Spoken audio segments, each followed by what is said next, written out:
ఈరోజు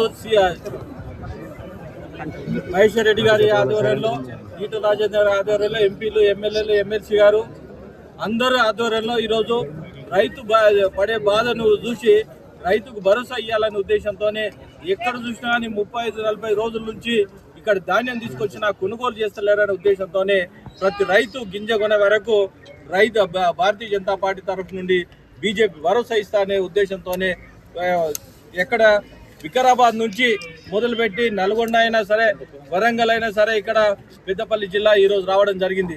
పెద్దపల్లి మార్కెట్లో కూడా చూస్తే చాలా మంది ఎక్కడ రైతులు అడిగినా కానీ ప్రతి రైతు దగ్గర కూడా ఎక్కడ 35 రోజుల నుంచి కూడా ఇక్కడ తీసుకొచ్చి మేము వస్తున్నామని ఇక్కడ ఇన్ఫర్మేషన్ తెలియగానే రాత్రి నిన్న 30 లారీలు 40 లారీలు రావడం జరిగింది. చాలా సంతోషం. అదేవిధంగా ప్రతి రైతు కూడా ఎత్తాలని డిమాండ్ చేస్తా ఉన్నాం. ఈ డిమాండ్ ఎట్టి పరిస్థితుల్లో ప్రతి రైతుకు మేము అండగా ఉంటాం.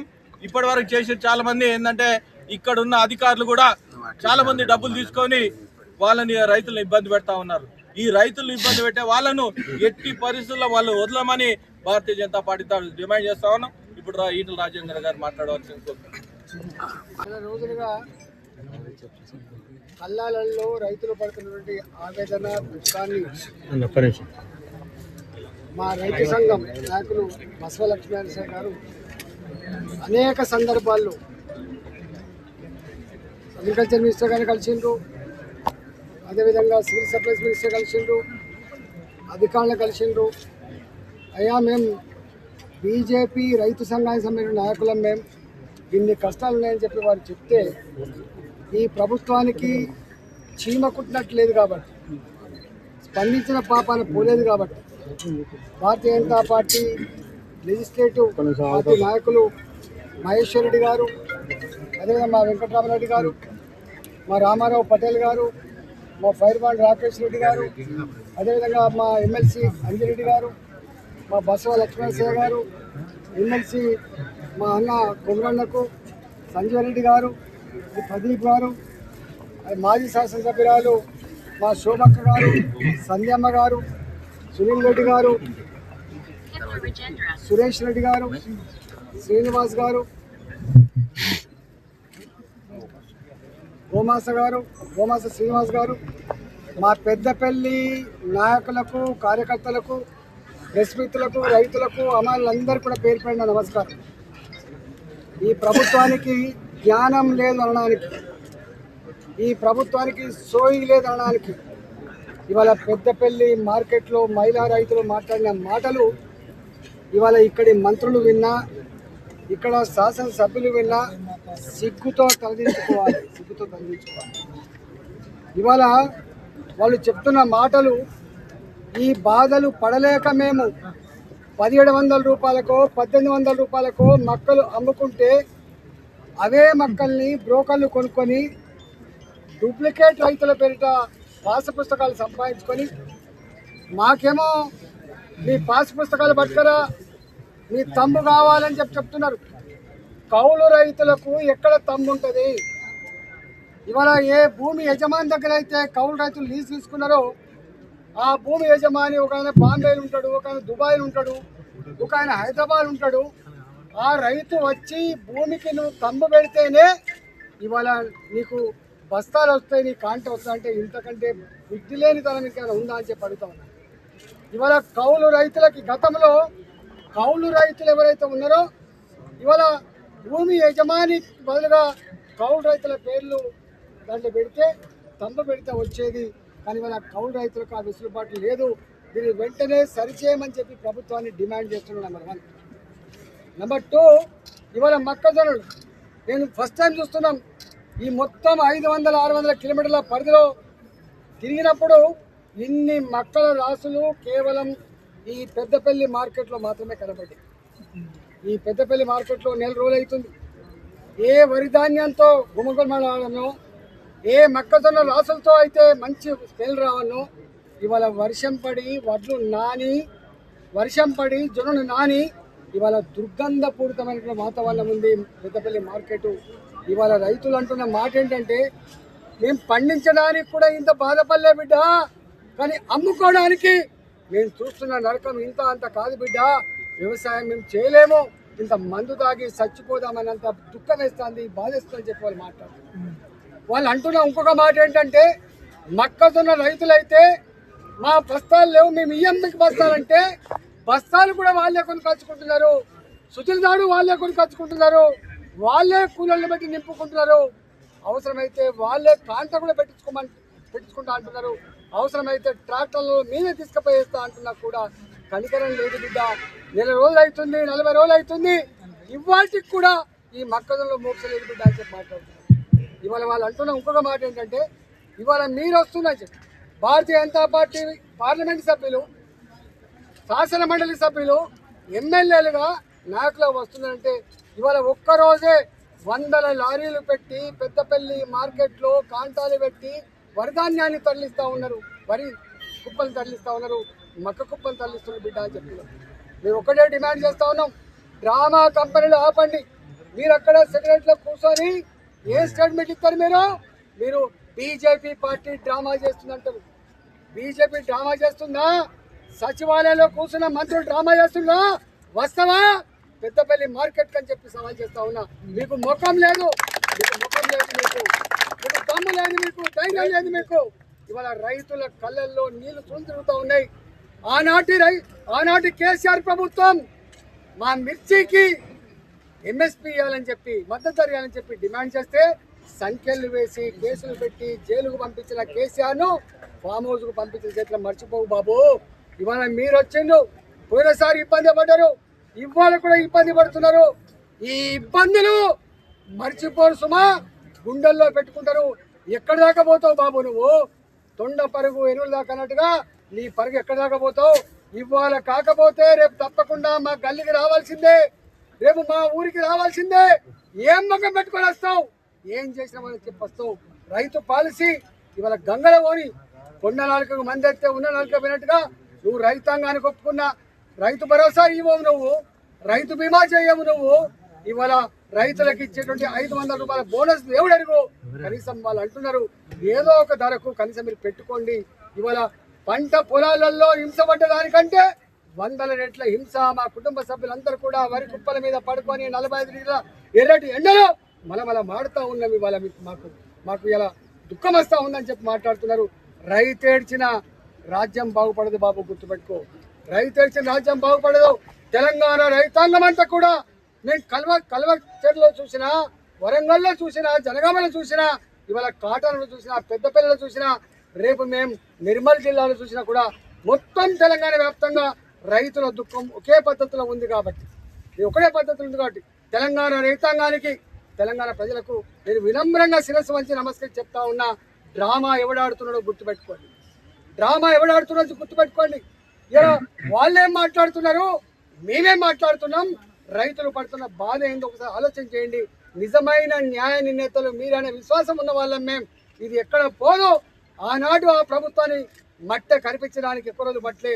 ఈ ప్రభుత్వానికి కూడా శాసించలేం కావచ్చు కాక, శపించలేం కావచ్చు కాక, కానీ ఓటు వేసి బొంద పెట్టగలిగే శక్తి మా రైతులకు ఉందనే విషయం మర్చిపోద్దని చెప్పి ఈ ప్రభుత్వాన్ని హెచ్చరిస్తూ ఇవాళ తక్షణమే బ్రోకర్ల పద్ధతి బంద్ పెట్టు. ఇవాళ రైతులందరికీ కూడా బస్తాలు ఇవ్వు. ఇవాళ మీరు అంటున్నారు కేంద్ర ప్రభుత్వం అని చెప్పి. మీకు తెలుసా కేంద్ర ప్రభుత్వం ఏమిస్తుందో? రైతులకు చెప్పాలని దమ్ము లేదు. ఇవాళ బస్తాలు ఇచ్చేది కేంద్ర ప్రభుత్వం, బస్తాల పైసలు ఇచ్చేది కేంద్ర ప్రభుత్వం, సుతులకి డబ్బులు ఇచ్చేది కేంద్ర ప్రభుత్వం, దబ్బడానికి పైసలు ఇచ్చేది కేంద్ర ప్రభుత్వం, కాంట పెడితే పైసలు ఇచ్చేది కేంద్ర ప్రభుత్వం, ఇవాళ అమాలీలకు పైసలు ఇచ్చేది కేంద్ర ప్రభుత్వం, ఇక్కడ నుంచి మిల్లుకు పంపిస్తే ట్రాన్స్పోర్ట్ ఛార్జెస్ ఇచ్చేది కేంద్ర ప్రభుత్వం, మిల్లింగ్ ఛార్జెస్ ఇచ్చేది కేంద్ర ప్రభుత్వం, ఆ బియ్యం తీసుకుపోయి ఇలా గోడౌన్లు వేస్తే పైసలు ఇచ్చేది కేంద్ర ప్రభుత్వం, ఆ బియ్యాన్ని రూపాయికే పేద ప్రజానికానికి అందించేది కేంద్ర ప్రభుత్వాల విషయం మర్చిపోకు బాబు. ఇవాళ మాట్లాడుతున్నావు డ్రామా మీద మాదా? నువ్వు అడిగినావు ఎప్పుడైనా? కేంద్ర ప్రభుత్వాన్ని అడిగే 4,000 రూపాయలు గుర్తిస్తా అని చెప్పినవా? కేంద్ర ప్రభుత్వాన్ని అడిగే మహిళలకు 2,500 రూపాయలు ఇస్తానని చెప్పినవా? కేంద్ర ప్రభుత్వాన్ని అడిగే రైతు పాలసీ డిక్లేర్ చేసినవా? కేంద్ర ప్రభుత్వాన్ని అడిగే నువ్వు విద్యార్థి పాలసీ డిక్లేర్ చేసినవా? కేంద్ర ప్రభుత్వాన్ని అడిగే నువ్వు మహిళా పాలసీ డిక్లేర్ చేసినవా? కేంద్ర ప్రభుత్వాన్ని అడిగే నువ్వు యువ పాలసీ డిక్లేర్ చేసినవా? ఆరు రకాల ఇలా గ్యారంటీలు ఇచ్చి 6 గ్యారంటీలు ఇచ్చి 66 హామీలు ఇచ్చి 400 రకాల పనులు ఇచ్చి ఇవాళ మోసం చేస్తున్న ప్రభుత్వం చాలా మంది అనుకున్నారు కాంగ్రెస్ పార్టీ మారిన కాంగ్రెస్ పార్టీ అని చెప్పి అనుకున్నారు. కానీ మళ్ళీ 5 ఏళ్ళ తర్వాత అనిపిస్తుంది ఏ మంత్రులు కూడా పైరవులలో నిమగ్నమైనారు. సుమా వాళ్ళంతా హైదరాబాద్ ఎక్కడ భూములు ఉన్నాయో, ఎక్కడ కొల్లగొట్టానో, ఎట్లా డబ్బులు సంపాదించుకోవాలో, దీపం ఉన్నప్పుడే మళ్ళీ చదువుకోవాలో కాపాల్సిన ఉన్నారు. ఇలా డబ్బులు సంపాదించి ఢిల్లీకి సంచులు పంపించదంటున్నారు తప్ప నా పెద్దపల్లి, నా వరంగల్, నా జనగామ, నా రంగారెడ్డి, నా ఆదిలాబాద్ జిల్లా రైతుల కళ్ళల్లో నీళ్లునే మాత్రం వాళ్ళు కనపడతలేవు. తప్పకుండా ఇవాళ ఈ ప్రభుత్వానికి గుణపాఠం చెప్తా అని చెప్పి హెచ్చరిస్తాను. మర్యాదగా ఇవాళ ఇక్కడ ఏ సమస్యలు అయితే ఉన్నాయో ఆ సమస్యలు పరిష్కరించి నెత్తిమీది కాలం వచ్చింది కాబట్టి మళ్ళీ వర్షాలలో తడిచి ఇలా వాసన రాకుండా ఉండాలంటే, మొలకలు ఉండాలంటే రంగు మారక ముందే వాళ్ళు పండించిన రక్తాన్ని చెమటగా మార్చి దేశ ప్రజల కోసం బుక్కడి బువ్వ పెట్టే రైతుల పంటను వెంటనే ఎత్తాలని చెప్పి మేము డిమాండ్ చేయడానికి వచ్చినాం. కాబట్టి తక్షణమే చేస్తామని చెప్పి ఆశిస్తున్నాం. లేకపోతే మా కార్యాచరణ ఏందో మా మహేశ్వరుడు ప్రకటిస్తారని చెప్పి వారిని మాట్లాడాల్సి కోరుతా ఉన్నాం. భారతీయ జనతా పార్టీ రైతు గోసపడతా ఉన్నాడని బీజేపీ భరోసా ఇవ్వడానికి చేవెళ్ల పార్లమెంటరీ నియోజకవర్గం నుంచి, పరిగి నియోజకవర్గం నుంచి బయలుదేరి 3వ రోజు ఈరోజు పెద్దపల్లికి చేరుకున్నాం. మాతో పాటు పార్లమెంట్ సభ్యులు ఈటెల రాజేందర్ గారితో పాటు పార్లమెంట్ సభ్యులందరూ, శాసన సభ్యులందరూ, శాసన మండలి సభ్యులందరూ, అదే మాదిరిగా కిసాన్ మోర్చా నాయకులు, భారతీయ జనతా పార్టీ నాయకులు అందరూ కలిసి బస్సు యాత్ర ద్వారా తెలంగాణలో పలు ప్రాంతాల్లో ఉన్నటువంటి కళ్ళాల్లోకి, మార్కెట్ యార్డ్లోకి మేము వెళ్ళి చూసి మరి వారు రైతు పడుతున్నటువంటి గోసకి మేము కళ్ళారా చూస్తున్న నేపథ్యంలో అనేక చోట్ల కిలోమీటర్ల కొద్దీ ఎక్కడ పడితే అక్కడ పండించిన ధాన్యాన్ని పోసి వారికి కాపలగా ఉన్నటువంటి అనేక మంది రైతులు మాకు కళ్ళలో అవపడ్డారు. ఎక్కడ చూసినా, ఎక్కడ మాట్లాడినా ఈరోజు ఈ పెద్దపల్లిలో ఈ రైతన్న మాట్లాడినట్టుగానే, అక్కడ మహిళా రైతు మాట్లాడినట్టుగానే అదే మాదిరైనటువంటి సమానమైనటువంటి కన్నీటి గాథలు. మేము కష్టపడి 6 గాలాలు కష్టపడి పండించేటువంటి పంట పండించడానికి ఎంత తిప్పలు పడ్డమో అంతకు రెట్టింపు తిప్పలు అమ్ముకోవడానికి పడతా ఉన్నామని. ఈరోజు కళ్ళలలో ఎండాకాలం అంతా కూడా సూర్యుడు మా నెత్తి మీదనే పోయింది. దాదాపు 45 రోజుల పాటు ఈ కళ్ళల్లో మేము కాపలా కాస్తూ, కొంతమంది నిన్ననే స్టేషన్ కర్పూర్లో ఒక రైతు సన్ స్ట్రోక్తో చనిపోయాడు. మొన్న కానాపు లక్షడిపేటలో 3 రైతులు, వడిగాలికి షెడ్డు కూలి 3 రైతులు చనిపోయినారు. ఈ రకంగా రైతులు ప్రాణాలు విడుస్తున్నా రాష్ట్ర ప్రభుత్వానికి కనికరం కదులుతలేదు. ఈరోజు మేము వస్తున్నామంటే ఈ పెద్దపల్లిలో దాదాపు 3 రోజుల్లో 600 లారీలు పెట్టగలిగినటువంటి ఈ ప్రభుత్వం మరి గత 45 రోజుల నుంచి ఎందుకు లారీల్ని పెట్టలేకపోయిందో, ఎందుకు వారికి ఆలోచన రాలేదో మేము ఈ రాష్ట్ర ప్రభుత్వాన్ని ప్రశ్నిస్తా ఉన్నాం. ఈ రాష్ట్ర ప్రభుత్వం కేవలం రైతులకు ఇచ్చినటువంటి హామీలు 6 గ్యారెంటీలతో పాటు రైతు డిక్లరేషన్ పేరు మీద వరంగల్లో ఇచ్చినటువంటి ఆ డిక్లరేషన్ ద్వారా ఈరోజు అధికారం చేజిక్కించుకున్నటువంటి రాష్ట్ర ప్రభుత్వం రైతుల్ని మర్చిపోయి కేవలం రియల్ ఎస్టేట్ దందాకు పాల్పడతా ఉన్నది. ఈరోజు మా రైతన్న చెప్తా ఉన్నాడు, నేను దాదాపుగా 1.5 ఎకరంలో పండించినటువంటి పంట ఎకరానికి 40 క్వింటాల్ల మరి మొక్కలు వస్తాయి, కానీ 26.5 కిలోలు మాత్రమే కొంటారట. మరి మిగిలిన 26.5 క్వింటాలు మాత్రమే కొంటారట. మరి మిగిలినటువంటి ధాన్యాన్ని వాళ్ళు ఏం చేసుకోవాలా? మరి మీరు పూర్తిగా ధాన్యం కొనరు, చివరి ధాన్యం వరకు నేనే కొంటాను, చివరి ఇత్తు వరకు నేనే కొంటానని చెప్పి ప్రగల్భాలు పలికినటువంటి ముఖ్యమంత్రి ఈరోజు కానరాకుండా పోయిండు. ఈ రాష్ట్రంలో తడిసిన ధాన్యాన్ని కూడా మాయిశ్చర్ వచ్చినా కూడా కొనుగోలు చేస్తానని చెప్పినటువంటి రేవంత్ రెడ్డి, ఎంఎస్పీ ధరను ప్రకటించినటువంటి రేవంత్ రెడ్డి ఈరోజు కానరాకుండా పోయిండు. మరి ఎక్కడనో ప్రతిపక్ష నాయకులు ఉన్నటువంటి నియోజకవర్గం కాదు ఇది. ఈరోజు ఈ పెద్దపల్లిలో అధికార పక్ష ఎమ్మెల్యే ఉన్నటువంటి ఈ ప్రాంతంలో ఇక్కడ కూడా ఇంత గోసపడతా ఉన్న రైతులంటే ఏ రకమైనటువంటి పరిపాలన ఈ రాష్ట్రంలో సాగుతున్నదో అర్థమవుతా ఉన్నది. ఈరోజు 600 లారీలు ఇక్కడి నుంచి కదిలినప్పటికీ కూడా ఇక్కడ మరి అనేక వందల లారీల పంట ఇక్కడ పడి ఉన్నది. మరి ఈరోజు 10 సంవత్సరాల వరకు నేనే ముఖ్యమంత్రిగా ఉంటానని చెప్పుకుంటున్నటువంటి ముఖ్యమంత్రి రేవంత్ రెడ్డి, నీకు నిజంగా దమ్ము ధైర్యం ఉంటే ఈరోజు మరి ఈ సభను రద్దు చేసి ఎన్నికలకు వస్తావా అని చెప్పి నేను ప్రశ్నిస్తా ఉన్నాను. ఈరోజు 10 సంవత్సరాలు దేవుడెరుగు, నీ కాలం పూర్తి చేసుకుంటావా? ఈరోజు రైతులు పడుతున్నటువంటి గోస, రైతన్ననే కాదు అన్ని వర్గాల ప్రజలు ఈరోజు గోస పడతా ఉన్నారు. విద్యార్థులు ఫీ రియంబర్స్మెంట్ లేక బాధపడుతున్నారు. అదే మాదిరిగా యువతకు ఉద్యోగాలు లేక బాధపడుతున్నారు. మహిళలకు మీరు ఇస్తామన్న 2500 రూపాయలు రాక బాధపడుతున్నారు. మీరు ఇస్తామన్నటువంటి అనేకమైనటువంటి 420 హామీలు మీరు నెరవేర్చకుంటే నీ ఇచ్చిన హామీలు నెరవేరితే మనం బాధపడతా ఉన్నారు. ఎక్కడ కూడా 6 గ్యారంటీలు రాక 420 హామీలు నెరవేర్చక నీవు కేవలం అధికారం చేజిక్కించుకొని హైదరాబాద్ లో రియల్ ఎస్టేట్ దందా చేస్తూ, కమిషన్ దందా చేస్తూ ఈ రాష్ట్రాన్ని అగాధం చేసినటువంటి రేవంత్ రెడ్డి 10 సంవత్సరాలు అధికారంలో ఉంటా అని చెప్తా ఉన్నావు కదా. కనీసం నేను ఛాలెంజ్ చేస్తా ఉన్నాను, నువ్వు రాజీనామా చేసి నీ నియోజకవర్గాలు గెలిచే సత్తా నీకు ఉన్నదని అడుగుతా ఉన్నా. ఈ రోజు రైతు గోచపడుతున్న సంగతి ఒక్క చోట కాదు, ఒక్క నియోజకవర్గం కాదు, మేము 100 కిలోమీటర్లు తిరుగుతూ ఇక్కడికి వచ్చినాం. అనేక కళ్ళాల్లో, అనేక మార్కెట్ యార్డ్లలో, అనేక రోడ్ల మీద ఉన్నటువంటి రైతులు కలిసాం. ఎక్కడ చూసినా ఇవే దీనగాథలు. ఈ రకంగా రైతుల్ని మోసం చేసినటువంటి రేవంత్ రెడ్డి ఈరోజు పెద్దపల్లిలో నీ సొంత ఎమ్మెల్యే ఉన్నటువంటి ప్రాంతంలో కూడా ఈరోజు ఒకవైపు మక్కలు, మరొక వైపు మరి వరి ధాన్యాలు ఇక్కడ రోడ్డు మీద పడున్నాయి. నిన్న వర్షం పడ్డది, మహిళలు చెప్తా ఉన్నారు తాడిపత్రి ఇవ్వలేదట. తాడిపత్రి ఇవ్వకుంటే తాడిపత్రి కొనుక్కొచ్చుకున్నారు, కప్పుకున్నారు. సగం ధాన్యం తడిసింది, సగం ధాన్యం అట్లే ఉన్నది. అదే మాదిరి ఇంకొక రైతన్న చెప్తా ఉన్నాడు పక్కన కూర్చొని, అయ్యా మాకు నెల రోజుల నుంచి వీళ్ళు మాకు సంచులు ఇవ్వకుంటే సంచులు కొనుక్కొచ్చుకున్నాం, సుతిరి దారి కొనుక్కొచ్చుకున్నాం, అయినా కూడా ఇప్పటి వరకు మా మీద కరికరం చేస్తలేరు, మా బ్యాగులు కొనుగోలు చేస్తలేరని. మరి ఈ రకంగా ఎక్కడ చూసినా ఇంత బాధపడతా ఉంటే ముఖ్యమంత్రి రేవంత్ రెడ్డి సెక్రటేరియట్కి ఒక స్టేట్మెంట్ ఇస్తాడు, 80% కొనుగోలు జరిగిపోయిందట. ఎక్కడ జరిగింది రేవంత్ రెడ్డి గారు? 80% కొనుగోలు ఎక్కడ జరిగిందో చెప్పాలా. మరి నీకు దమ్ము ధైర్యం ఉంటే మా వెంట రండి, ఎక్కడికి వెళ్దామో చూపిస్తాం. ఏ గ్రామంకి వెళ్ళినా కూడా ఈ రకంగా 100 కుంటలు 1000 కుంటల ధాన్యం రోడ్ల మీద పోసుకున్నారు.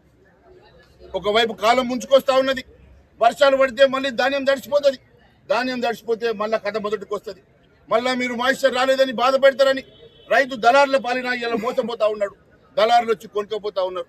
ఈరోజు ఒకవైపు దళారుల బాధ, మరొక వైపు ఇక్కడ మీరు సంచికి 4 కిలోలు 5 కిలోలు అని చెప్పేసి మీరు ఈ రకంగా మోసం చేస్తా ఉన్నారు. అంటే సంచికి 4 కిలోలు అంటే క్వింటాల్కి 10 కిలోలు. 10% నువ్వు కొనుగోలు చేసే 90 లక్షల మెట్రిక్ టన్నుల్లో 10% అంటే 9 లక్షల మెట్రిక్ టన్నులు. అంటే దాదాపు 2160 కోట్ల రూపాయలు. 2160 కోట్ల రూపాయలు ఎవరి ఖాతాలకు పోతున్నాయి? అధికంగా జోకినటువంటి డబ్బు ఎవరి జేబులకు పోతున్నాయో సమాధానం చెప్పాలని కోరుతా ఉన్నాం. ఈ రకంగా ఒకవైపు దోపిడీ నడుస్తా ఉన్నది, మరోవైపు రైతులు గోస పుచ్చిస్తా ఉన్నారు. మరి రైతు గోసపడుతూ, రైతు బాధపడుతూ ఈరోజు కళ్ళల్లో ప్రాణాలు ఇడుస్తున్నా ముఖ్యమంత్రి రేవంత్ రెడ్డి మాత్రం కానరావట్లేదు. ఆయన మాత్రం అక్కడ కూర్చొని మొత్తం కొనుగోలు జరిగిపోయినాయి అంటా ఉన్నాడు. అంటే దీని లెక్క ప్రకారం వారం రోజుల్లో వీళ్ళు కొనుగోళ్లు మూసేసి ఇంకా మా చేతులు దులుపుకొని మా కొనుగోలు జరిగిపోయినాయని చెప్పే ప్రయత్నం చేస్తా ఉన్నారు. ఎట్టి పరిస్థితిలో చివరి గింజ కొనే వరకు భారతీయ జనతా పార్టీ మీ వెంట పడుతుంది. ఖచ్చితంగా రైతుల పక్షాన్ని నిలబడతాం, రైతుల పక్షాన పోరాటం చేస్తాం. చివరి గింజ కొనుగోలు చేసే వరకు రైతులతో ఉంటామని చెప్పి తెలియజేస్తూ ధన్యవాదాలు తెలియజేస్తా ఉన్నాం.